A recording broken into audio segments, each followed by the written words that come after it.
अस्सलाम वालेकुम। New podcast के साथ मैं हूँ हिना सलमान। आज मैं मुखातिब हूँ अपनी प्यारी प्यारी बहनों से, सहेलियों से और जितनी भी प्यारी प्यारी लड़कियाँ उनसे। क्योंकि वजह क्या है? वजह यह है कि हम क्यों ना आज कोशिश करें कि हम शिल्पा शेट्टी जैसे नज़र आएं। हम क्यों ना आज कोशिश करें हम मालिका अरोरा जैसे बन जाएं। और क्यों हमारी वो रोल मॉडल्स बन चुकी हैं, सारी इंडियन एक्ट्रेसेस को हम देखते हैं और बार बार उनकी पिक्चर्स देखते हैं, उनको जूम कर करके देखते हैं और जो साड़ियाँ, जो लिबास और जो ट्रेंड्स वो फॉलो करती हैं उनको फॉलो करना चाहते हैं। मगर कहाँ मसला है? मसला है हमारी फिटनेस का, मसला है हमारी बॉडी का, हमारी बॉडी टाइप का। हम तमाम ख़वातीन जो घर में बैठी हुई हैं, वीडियोस लगा लगा कर वैसा एक्सरसाइज भी कर रही हैं, डाइट प्लान भी फॉलो कर रही हैं, मगर हम वैसी नहीं नज़र आ रही। तो हमने सोचा कि आज हम आपको बताएं कि कौन है वो, कि राज और जादू की छड़ी कौन है जो कि घुमाएंगे और आप बन जाएंगे वही शिल्पा शेट्टी और वही मालिका अरोरा। तो हमने सोचा कि आज हम बुलाएं उसी शख्सियत को। तो हम दावत दे रहे हैं आज डॉक्टर शम्सुल हक, फिजियोथेरेपिस्ट हैं और इसके साथ साथ ट्रेनर भी हैं और ख़वातीन को स्मार्ट करने की महारत भी रखते हैं और उनको वेलकम करते हैं। अस्सलाम वालेकुम। वालेकुम अस्सलाम। Thank you so much for having me here. It's our pleasure. आप ना आते तो हम आज खूबसूरत कैसे लगते। अच्छा डॉक्टर शम्सुल हक, मुझे बताएं, शिल्पा शेट्टी और मालिका अरोरा, हर घर में जो ख़वातीन ने पोस्टर्स लगाए हुए हैं। ठीक, आर्टिस्ट जो होता है वो बियॉन्ड द बॉर्डर्स होता है। हम नहीं देखते कि सरहदें क्या कहती हैं, लेकिन हम ये देखते हैं कि हुस्न जो है वो कहाँ कहाँ बोलता है, कैसे कैसे बोलता है। उस हुस्न को एक्सट्रैक्ट करने के लिए बहुत तगोदो करनी पड़ रही है। कैसे करें? अब बहुत डाइवर्स किस्म का सवाल है और इसके अंदर बहुत से फैक्टर्स हैं जो मार्क करने पड़ते हैं। Pakistan is such a country जहाँ पर आपके सबसे पहले जो चीज़ डिस्कस होती है ना, कोई भी आता है, कोई वेलनेस ट्रेनर को फिटनेस ट्रेनर को बात करता है तो वो सबसे पहले बात करता है यहाँ के लाइफस्टाइल की। What the culture you people are caring. आप लोग आखिर क्या करते हैं, आप सुबह कब उठते हैं, क्या खाते हैं, क्या पीते हैं, आपका वर्क आवर्स कितने हैं, वर्किंग आवर्स कितने हैं, ड्यूरेशंस क्या हैं, ठीक है। और when did you get Mary, आपकी शादी कब हुई, आपकी बिलो एज थी, अबव एज थी, हार्मोनल इम्बैलेंसेस हैं, एक्सेट्रा एक्सेट्रा एक्सेट्रा।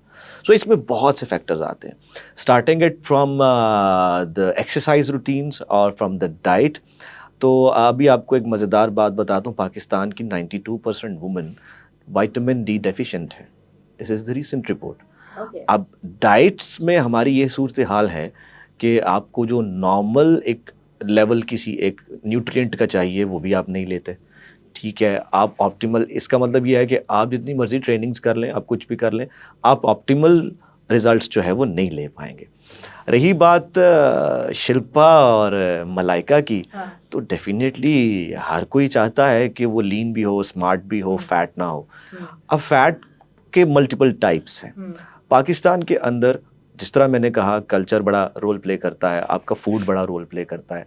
अनफॉर्चुनेटली होता ये है कि हमारे यहाँ जो पार्टीज़ होती है ना, उन पार्टीज़ के अंदर जिस वक्त आपके सामने कुछ चीज़ कबाब्स आते हैं, चीज़ नान्स आते हैं, ठीक है जी, फिर मज़े मज़े के बारबेक्यूज़ आते हैं, फिर आप वो बीफ भी ले रहे होते हैं, फिर आप मटन भी ले रहे होते हैं और एक डोज कोई फिक्स्ड नहीं है, वो अपनी मर्जी है। हो सकता है आप थक के छोड़ें। होगा क्या उससे? होगा ये उससे कि आपके साथ कुछ ना कुछ फैट ऐड होना शुरू हो जाएगा, इंसुलिन लेवल्स बढ़ेंगे। इंसुलिन लेवल्स बढ़ने से ग्रोथ फैक्टर्स अंदर बढ़ते हैं, इंसुलिन ग्रोथ फैक्टर मौजूद है। वो फैक्टर क्या करता है कि वो फिर जितनी भी एक्सेसिव ग्लूकोज है वो इकट्ठी कर करके आपको फैट में कन्वर्ट करना शुरू कर देता है। अब यहाँ पर एक बड़ा फैक्टर शुरू होता है, जब वो फैट में कन्वर्ट होता है तो वो देखना ये है, वो चबी है, वो बिलो द फैशिया है, या वो फैट जो है वो सिर्फ और सिर्फ मसल्स के अराउंड आ रहा है।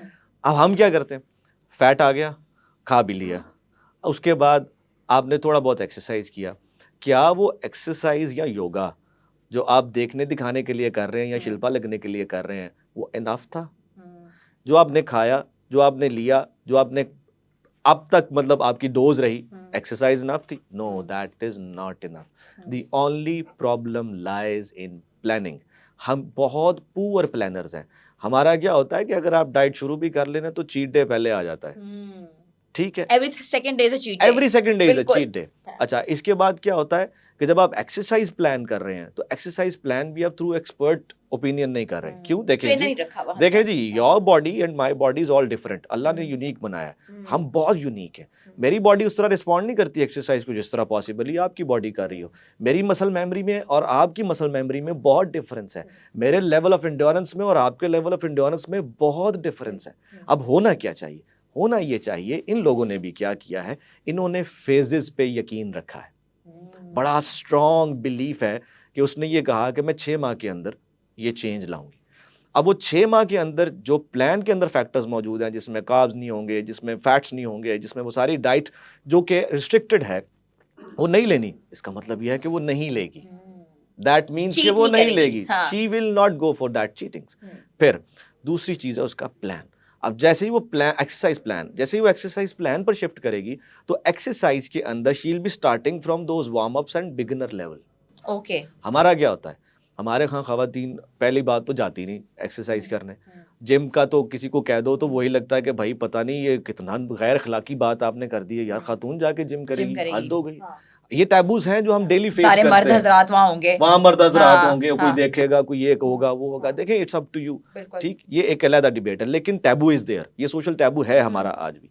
अब वो अगर चली भी गई है, if she is there, she is shy, हम देख रहे होते हैं, शी इज लाइक कि वो किसी से आंख नहीं मिला रही, हम देख रहे होते हैं। अच्छा, इसके बाद क्या होगा? जो उसका एक्सरसाइज का प्लान होगा, she will be like starting up from, unfortunately मुझे कहना पड़ेगा, कुछ ट्रेनर ऐसे हैं, अच्छा वेट लगाना शुरू कर दो, शेप बन जाएगी।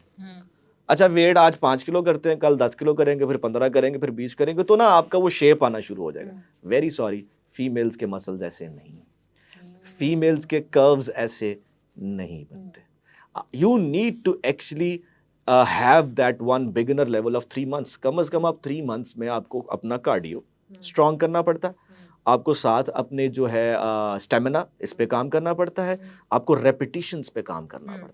आप जितनी बार रिपीट करते हैं उतनी ही आपका जो फैट डिसोल्यूशन है वो बेहतर होता है, ठीक है, उतना ही बेहतर आपका स्वेटिंग है। आपको स्वेट होना चाहिए। अब मैं अक्सर देख रहा होता हूँ कि मतलब जिम्स में भी एसीज हैं, ठीक है, अगर आप जा भी रहे हैं वार्म तो जिम्स नहीं है। वार्म जिम्स नहीं है, ठीक है, तो आप जा भी रहे हैं, थोड़ा आपने कर भी लिया है, तो आपका 5 से 10 मिनट का वार्म अप है, वार्म अप में ही आप थक गए हैं, वार्म अप के बाद आप बैठ गए हैं। So it's not like that simple. Phases में चलें, बिगिनर लेवल को अचीव करें, पहले बिगिनर लेवल का गोल रखें। वो गोल क्या होना चाहिए कि आई शुड रन 30 मिनट्स। मैंने 30 मिनट्स रन करना है, मैंने ट्रेडमिल को 30 मिनट्स जो है ना वो इस्तेमाल करना है, ठीक। पहले उस बिगिनर लेवल का गोल सेट करें कि मुझे ये करना है, फिर मूव करें डॉक्टर साहब, आप टुवर्ड्स। बता रहे हैं ये बातें, ये तो ना फिटनेस ट्रेनिंग के हिसाब से। हाँ। हमारे सोशल सोसाइटी में क्या होता है, औरत जो है 20-22 साल में शादी होती है, बच्चा पैदा शुरू करती है, 1 फिर 2 फिर 3, वो जब सारे इकट्ठे बच्चे पैदा कर लेती है, 80-85-90 केजी की हो जाती है। अब माएँ कहती हैं बेटा आप बच्चे पैदा कर लिए ना, अब वजन कम करो। भाई अब वजन करते करते उसको जिंदगी का वो बीमारियां और वो चीजें उसको धचके लगते हैं कि वो 90 केजी 60 केजी पे नहीं आ सकता। उसके लिए वो तगो दो कर रही है, वो फिर उसको ट्रैक्टर से उठाना पड़ जाता है कि उसको कोई, आपको पता है मतलब पैसेज ऑफ टाइम एनर्जीज जो है वो लो होना शुरू हो जाती हैं, उम्र ज्यादा होना शुरू हो जाती है। हम इनको कैसे एड्रेस करें? देखें, इस पर बात करते हुए मुझे भी बहुत वक्त हो गया है। कहा जाता है कि right time for the right job. हर काम वक्त पे अच्छा लगता है। देखें, अगर आप after the very first birth, वो चाहे अंडर एज शादी, अंडर एज तो जाहिर है वैसे भी हम इस पे एग्री नहीं करते, हार्मोनल इम्बैलेंस आप ऐसा ले आते हैं, फैट आना ही आना है, प्रोजेस्टेरोन नहीं जाननी छोड़नी आपकी, एस्ट्रोजन नहीं जाननी छोड़नी, हार्मोनल इम्बैलेंस एक फैक्टर आ गया उस फैट को बिल्ड करने का, उसने आपकी जान नहीं छोड़नी, ठीक है। अब वो बढ़ता रहेगा, जितना जितना वो बढ़ता रहेगा उतना फैट डिपॉजिट होता रहेगा, वो जाहिर है उसके लिए उतना ही प्रॉब्लम, हेल्दी बल्कि वेट ज्यादा हो गया, उसके लिए उठना बैठना, सांस के प्रॉब्लम, शॉर्टनेस ऑफ ब्रेथ, ये सारे नानी चाची क्लिनिकल दादी फीचर्स। फूफी ऐसे ऐसे कहते हैं ना कि बना बना के लवाजमात ठुसवाती है कि बेटे खाओ खाओ जान बनाओ। मतलब कि ये भी मसला है, एक्सरसाइज नहीं करनी, एक्सरसाइज करोगी तो बच्चे को कुछ हो जाएगा, दूध नहीं आएगा, ये नहीं होगा। मतलब ये कौन सी, हम कहते हैं कि हम टैबूज में और किससे प्रेशर में पड़े हुए हैं। हमें तो नहीं समझ आती, हम तो यही कहते हैं, आई बीइंग द मेल, मैं भी सोसाइटी में यही फेस करता हूँ, and I ask the same, मैं कहता हूँ मुझे इसकी कोई रीजन बता दे। अब जब रीजन नहीं होती ना किसी के पास, तो वो यही कहता है कि यार तुम्हें क्या पता है, छोड़ो। मतलब लोगों के पास इसका रीजन भी कोई नहीं होता, लेकिन बिला वजह इंप्लीमेंट भी कर रहे होते अपना बड़ापन दिखाने के लिए, जो कि उस खातून के साथ शदीद ज्यादती है। कैसे ज्यादती है? वी से, द बुक्स से जो एविडेंस है वो ये कहता है कि 40 डेज के बाद, यस वो 40 डेज का एक ड्यूरेशन है पोस्टमार्टम आफ्टर द डिलीवरी, जो कि ऐसा ड्यूरेशन है कि जिसमें रिहैब होना है, पूरी बॉडी ने रिप्लेनिश होना है। ओके डन, ठीक है। उसके बाद 6 मंथ्स के लिए करीना कपूर ने क्यों आफ्टर द बर्थ जो है वो 6 मंथ्स के लिए जिम ज्वाइन किया? इतना फैट आ गया था उसे, उसने गोल सेट किया। उसने कहा अब मेरा गोल है विद इन दी 6 मंथ्स मैंने जो है ना अपना फैट और अपनी वो बॉडी वापस लानी। 40 बर्थ हुई एग्जैक्टली और फिर उसने वो क्या किया कि she achieved that. The point is कि अगर उस वक्त नहीं करेंगे तो फिर बाद में तो आप भूल ही जाए ना। 6 बच्चों के बाद तो आप ऐसा समझे कि मतलब आप ऐसा ये एक्सपेक्ट कर रहे हैं कि 60 साल का बूढ़ा जो है वो 18 साल के बच्चे की तरह भागे। नहीं भाग सकता। कैसे करेंगे? बॉडी के हार्मोन्स एक्सेप्ट ही नहीं करते। अंदर से हार्मोन कह रहा होता है तुम पागल हो, क्या कह रहे हो? अब 60 ईयर की ट्रेनिंग के बाद कह रहे हो मुझे कि अब करूं? It's very wrong. उस वक्त एक्सपेक्ट करना, ये बड़ी एक्सपेक्टेशंस रखना गलत है। हाँ ये जरूर होता है कि एट ओल्ड एज थोड़ा प्लान्स डिफरेंट हो जाते हैं, थोड़ा हम डिफरेंटली जेरियाट्रिक्स पॉपुलेशन को डील करते हैं, लेकिन उस वक्त ये goals they are very tough to handle. हर बंदे की बॉडी इसको इस तरह से हैंडल नहीं कर पाती। और ये वीडियो आई ज्यादती है। थी सोशल मीडिया पे, वही हम मलाइका की बात कर रहे हैं। Yes I am 50 and I'm proud to be 50. If someone wants to, judge my age, I'm just telling on the face, yes, I'm 50. But she looks like 30. क्या उसके लव हैंडल्स नहीं होंगे, या उसकी ऑपरेशन नहीं हुआ होगा, या उसका सी सेक्शन नहीं हुआ होगा, या वो माँ नहीं बनी होगी? तो हम जब माएँ बनती हैं हमारी हर चीज़ बाहर क्यों निकल आती है? Right time, work life balance, exercise diet balance, lifestyle, everything matters. उसने सही वक्त पे सही डिसीजंस लिए। Whatever she was doing, वो कुछ भी कर रही थी, लेकिन she was in the gym and she was doing that dieting as well. वो डाइट और जिम दोनों उसको साथ साथ लेके चल रही है। She built her curves with the targeted exercises. उसने targeted exercises के थ्रू अपने curves build किए हैं, क्योंकि हर curve जो है वो खास मसल के थ्रू बिल्ड होना है। अब जब मसल का वो बेली बनेगा या मसल अपना शेप लेगा, तो वो शेप लेकर के ही कर्व बनाएगा ना। हम क्या सोच रहे हैं? हम सोच रहे हैं कि हम आज जाएं एक्सरसाइज पे थोड़ा सा चले और देखें कर्व बना कि नहीं बना। हमारा एक्स लार्ज साइज क्यों कर्वी कंसीडर किया जाता है? समझ क्यों? X large means extra large size खवातीन का क्यों समझती कि हम तो कर्वी नजर आ रहे हैं? नहीं, दैट इज ऑल्सो समथिंग कि आप बॉडी शेमिंग में खुद ही जा रही हैं। आप खुद ही अपने आप को एक्सेप्ट करते जा रहे हैं कि मतलब आई एम लाइक समबडी कि मैं अब नहीं, मैं वो सही एक्चुअल फिगर 0 फिगर्स की तरफ मैं मूव नहीं कर सकती।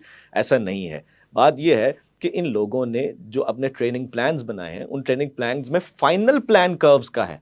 आखिरी प्लान में जाके वो स्ट्रेंथ इंड्योरेंस और टोनिंग करनी है, कंडीशनिंग करनी है। शुरू में नहीं करना। शुरू में करेंगे दर्दें आएंगी, घर बैठ जाएंगे, फिर आप कहेंगे जी काम खराब हो गया, ट्रेनर ठीक नहीं था। और वेट ट्रेनिंग शुरू में होती ही नहीं है। ये सब गलत है।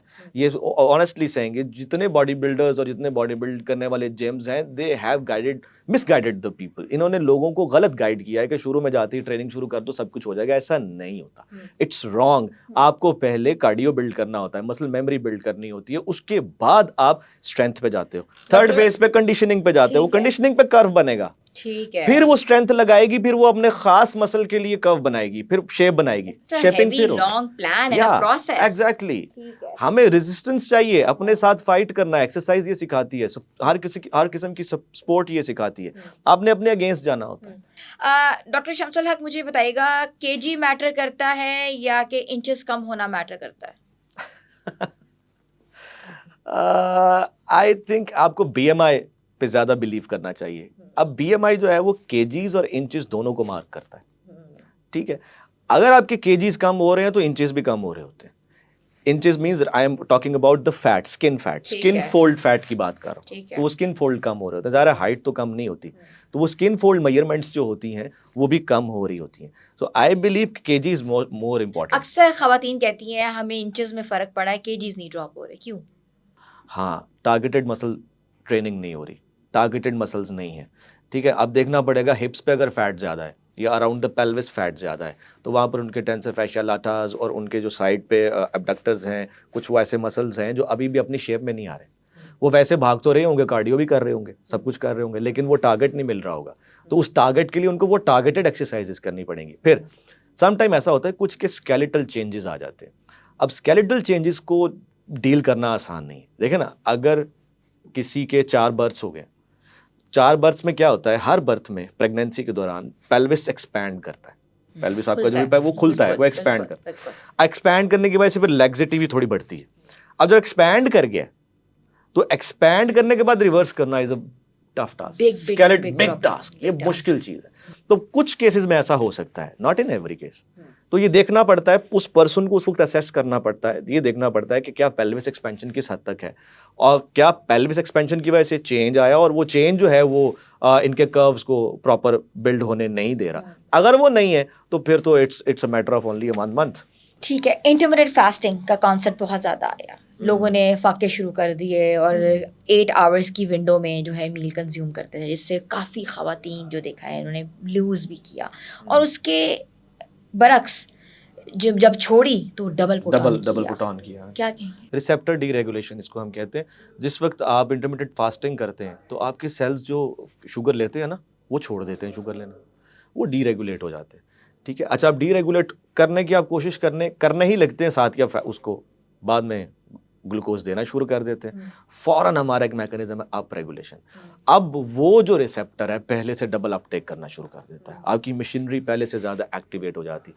जैसे ही रिसेप्टर अप रेगुलेट होता है, पहले से ज़्यादा डबल गेन ग्लूकोज इनटेक बढ़ना शुरू हो जाता है, मेटाबॉलिज्म बढ़ना शुरू हो जाता है, बीएमआर जैसे बढ़ेगा साथ ही फैट डिपॉजिट होना शुरू हो जाएगा। Fat is a by product of that BMR, वो इस बीएमआर का बाय प्रोडक्ट है। तो वो बढ़ते बढ़ते बढ़ते क्या होता है कि deregulation and then up regulation, उसकी वजह से डबल फैट आ जाता है। इसीलिए हम ये कहते हैं कि इंटरमिटेंट फास्टिंग इतनी प्रोडक्टिव नहीं है, इसका इतना फायदा नहीं है। आपको कंसिस्टेंट रहना पड़ता है।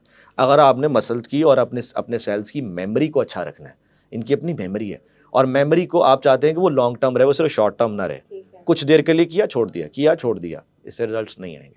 आप लॉन्ग टर्म चलें। शिल्पा की आप अगर देखें प्रोफाइल और उस पर आप देखें कि वो क्या क्या कर रही हैं, तो आप देखें कि कोई ऐसी चीज आपको नहीं मिलेगी जिसके अंदर वो अपने रिसेप्टर्स को आप रेगुलेट कर रही होगी। वो नहीं आपको कभी भी इनकरेज करेगी कि आप जाकर ना बाहर से ये चीज खा लें, आप ये पिज्जाज खा लें, आप ये फास्ट फूड खा लें। उनके फूड भी देखें वेजिटेबल्स और उसके अंदर होते हैं ऑयल फ्री, बिल्कुल सारे एंटीऑक्सीडेंट्स, सारी ऐसी चीजें मिलेंगी जिससे आप समझ लें कि वो अपने बॉडी के तमाम वो कंपोनेंट्स, तमाम वो मेटाबोलाइट्स जिसके थ्रू फैट बढ़ना है उसने वो खत्म कर देना। सी सेक्शन जिनके होते हैं उनकी फैट होती है एब्डोमेन पे बहुत ज़्यादा। सी सेक्शन के हवाले से ये कहा जाता है कि कभी पेट अंदर नहीं जा सकता, क्या ये बात दुरुस्त है?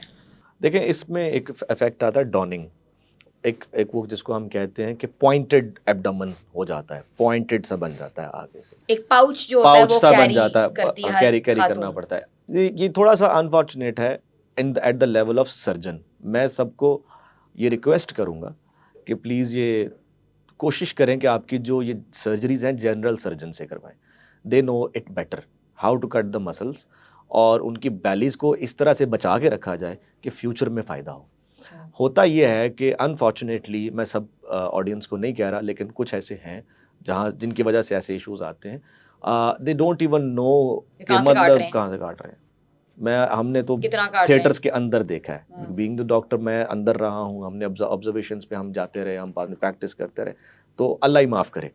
तो पॉइंट ही कि आप अच्छा सर्जन, अच्छे लोग, किसी के तरोपे लगे होते हैं, बड़े बड़े स्टिचेस लगे होते हैं, किसी के बड़े फाइन लगे होते हैं, ये भी डिपेंड करता है। जनाब अंदर तरोपे तोड़ के दोबारा तरोपे लगते हैं। अच्छा, टिश्यूज बार बार डैमेज किए जा रहे होते हैं। That leads to fibroids and it leads to multiple infections as well, tumours, hernias and ये सारा कुछ उसमें बनना शुरू हो जाता है। सो आई बिलीव एक तो सर्जन अच्छा चूज करें, जनरल सर्जन को चूज करें, और दूसरा ये है कि अगर वो जनरल सर्जन अच्छी कटिंग्स करेगा तो फिर आपको ये डॉनिंग का इफेक्ट नहीं आता।